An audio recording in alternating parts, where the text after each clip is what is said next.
देश में लगातार तीसरी बार मोदी सरकार का आगाज हो चुका है। नरेंद्र मोदी ने 9 जून की शाम राष्ट्रपति भवन में आयोजित शपथ ग्रहण समारोह में प्रधानमंत्री पद की शपथ ले ली है। प्रधानमंत्री नरेंद्र मोदी के साथ 71 मंत्रियों ने भी पद और गोपनीयता की शपथ ली है।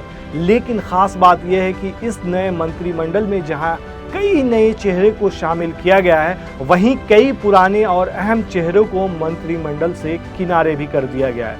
सबसे ज्यादा चर्चा स्मृति ईरानी की हो रही है। इस बार की मोदी कैबिनेट में वो शामिल नहीं है। साथ ही अनुराग ठाकुर भी इस बार मंत्रिमंडल का हिस्सा नहीं है।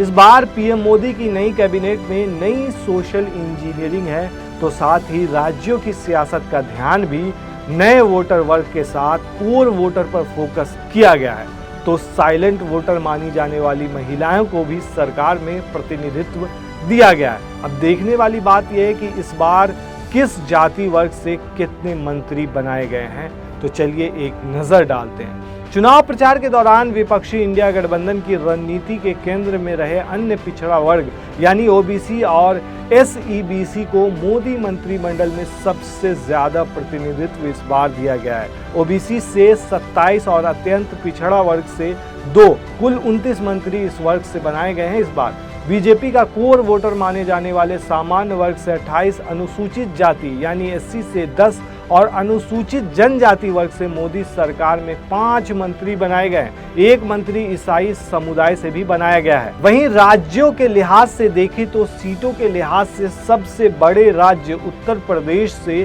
पीएम मोदी समेत सबसे अधिक 10 मंत्री हैं। राजनाथ सिंह, जितिन प्रसाद, पंकज चौधरी, कमलेश पासवान, एसपी सिंह बघेल, बीएल वर्मा, कीर्तिवर्धन सिंह के साथ ही आरएलडी प्रमुख जयंत चौधरी और अपना दल यानी कि सोनेवाल की प्रमुख अनुप्रिया पटेल को भी मोदी सरकार 3 में मंत्री बनाया गया है। कैबिनेट बर्थ के मामले में बिहार दूसरे नंबर पर है। बिहार को मोदी मंत्रिमंडल में 8 मंत्री पद मिले हैं। बीजेपी के 4 नेताओं गिरिराज, नित्यानंद राय, सतीश चंद्र दुबे और राजभूषण चौधरी के साथ ही जेडीयू कोटे से ललन सिंह और पूर्व मुख्यमंत्री भारत रत्न कर्पूरी ठाकुर के बेटे रामनाथ ठाकुर मंत्री बनाए गए हैं। एलजेपी के कोटे से चिराग पासवान और हम पार्टी के कोटे से जीतन राम मांझी भी मोदी सरकार 3 में मंत्री बनाए गए हैं। वहीं गुजरात से अमित शाह के साथ ही सीआर पाटिल, मनसुख मांडविया, नीमूबेन बमभानिया को मोदी सरकार में मंत्री बनाया गया है। महाराष्ट्र से पीयूष गोयल, नितिन गडकरी, मुरलीधर मोहोल और रक्षा खड़से के साथ शिवसेना के प्रताप राव जार्धन और रामदास अठावले को मंत्री बनाया गया। राजस्थान से मोदी सरकार में 4 मंत्री बनाए गए हैं। पिछले सरकार में मंत्री रहे गजेंद्र सिंह शेखावत, अर्जुन राम मेघवाल और भूपेंद्र यादव के साथ ही जाट चेहरे भागीरथ चौधरी को भी मोदी 3 मंत्रिमंडल में जगह दी गई है। मध्य प्रदेश की बात करें तो मध्य प्रदेश से 5 मंत्री बनाए गए हैं। शिवराज सिंह चौहान, ज्योतिरादित्य सिंधिया, सावित्री ठाकुर, दुर्गा दास उइके और वीरेंद्र कुमार को मंत्री पद मिला है। वहीं कर्नाटक से इस बार मोदी मंत्रिमंडल में 4 चेहरे हैं। प्रहलाद जोशी के साथ ही शोभा करांदलाजे, वी सोमन्ना और जेडीएस के एचडी कुमार स्वामी को मंत्री बनाया गया है। आंध्र प्रदेश से बीजेपी के राजू श्रीनिवास वर्मा और टीडीपी के डॉक्टर चंद्रशेखर पेमासामी और राम मोहन नायडू मंत्री बने हैं। तेलंगाना से जी किशन रेड्डी और बंदी संजय, तो वहीं ओडिशा से धर्मेंद्र प्रधान, जुएल ओराम और अश्विनी वैष्णव मंत्री बने हैं। हरियाणा से पूर्व सीएम मनोहर लाल खट्टर के साथ ही राव इंद्रजीत सिंह और कृष्णपाल गुर्जर को मोदी मंत्रिमंडल में जगह दी गई है।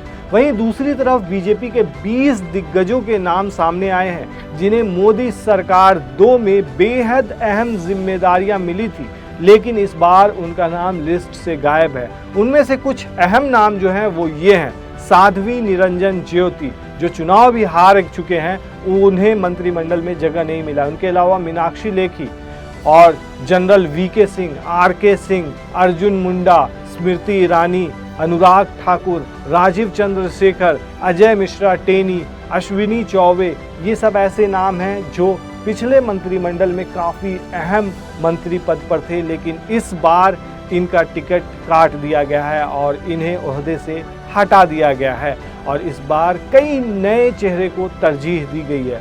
आपको क्या लगता है दोस्तों, इनमें से किसे मंत्री पद पर बरकरार रखना चाहिए था और वो अपने काम का अच्छे से निर्वहन कर रहे थे?